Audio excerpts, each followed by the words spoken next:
Seriously, Cinderella is so annoying. The story of Cinderella as told by the wicked stepmother.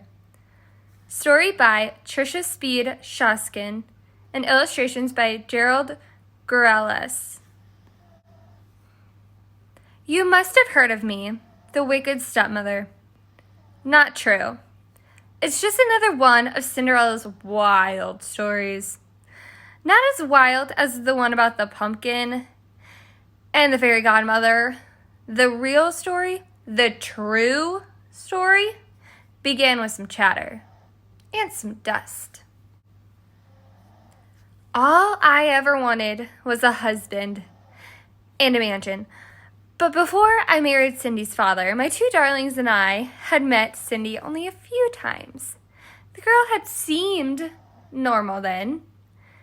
After I married Cindy's father, my darlings and I moved in. When I had just one foot on the front step, my dear husband kissed goodbye and said, "I'm off to business."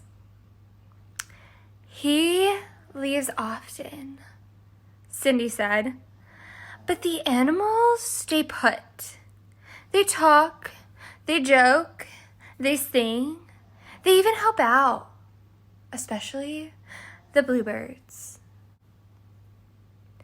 Now, I don't mind a story, but I like facts, not fiction. Soon the girl was talking all kinds of hokey pokey. Once upon a time, Cindy said, one of the bluebirds became blue. Not the color, the feeling. His friends had all flown south.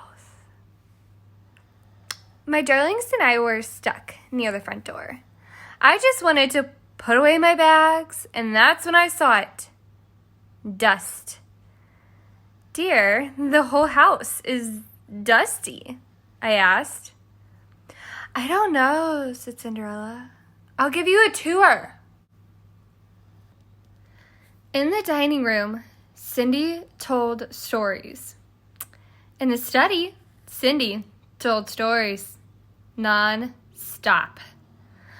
Girls, I said, time to get to work. This place needs a good cleaning. Once upon a time, when I was cleaning, Cindy started.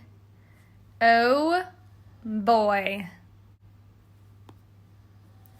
Cindy mopped the floor, but she finished so fast. My darlings had barely started. Did you know robins and sparrows are my friends? She said. But the sparrows don't like the robins. Silly creatures. Once upon a time, one of the robins... Cindy, dear, I said, why don't you go and wash the clothes now? But Cindy washed them so fast, how on earth did she do it? I had to find another chore for her, just to keep her busy. If there's one thing squirrels love, it's washing clothes, Cindy said. The rats, though, would rather iron. You know, one day squirrels and rats doing laundry. Quit telling such foolish stories, I said. Time passed, but nothing changed. In the garden, Cindy told stories. In the kitchen, Cindy told stories. At dinner, I couldn't hear myself think. Dear, please, I said. Stop talking. But Cindy didn't stop. One day, a letter arrived. It was an invitation to the king's ball. The prince would surely fall in love with one of my darlings. Then they would marry, live in a beautiful castle, and one day be king and queen of all the land. Oh, stepmother, I have to go too, said Cindy. Once upon a time, a girl and a prince, and then, just like that, Cindy lost her voice. Imagine. It had to be from all that storytelling. Well, what could I do? I told Cindy she had to stay home for her health. She cried, of course, but a ball was no place for a sick girl. She needed rest. Sometimes it's so hard being a stepmother. At the ball, my darlings twirled. They whirled. But then some strange girl waltzed in. Her gown was magnificent. I couldn't take my eyes off of it. I wondered how much it cost, and if my seamstress could copy it for me.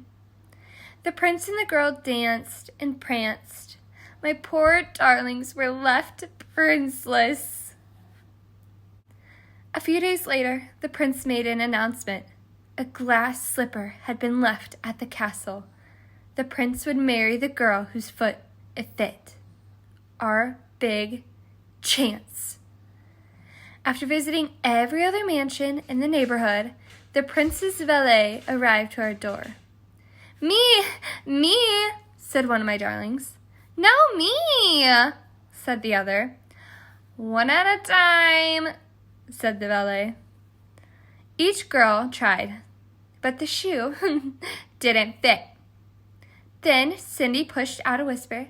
Please, let me try. The shoe fit. Cindy pulled the match out of her pocket. What? My darlings cried. Cindy pushed out another whisper. She said something about a pumpkin coach and mice that turned into horses. She even added a fairy godmother. Please.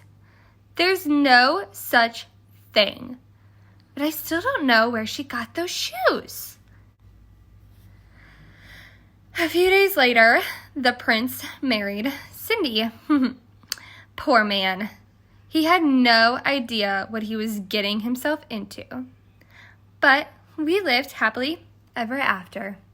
The end.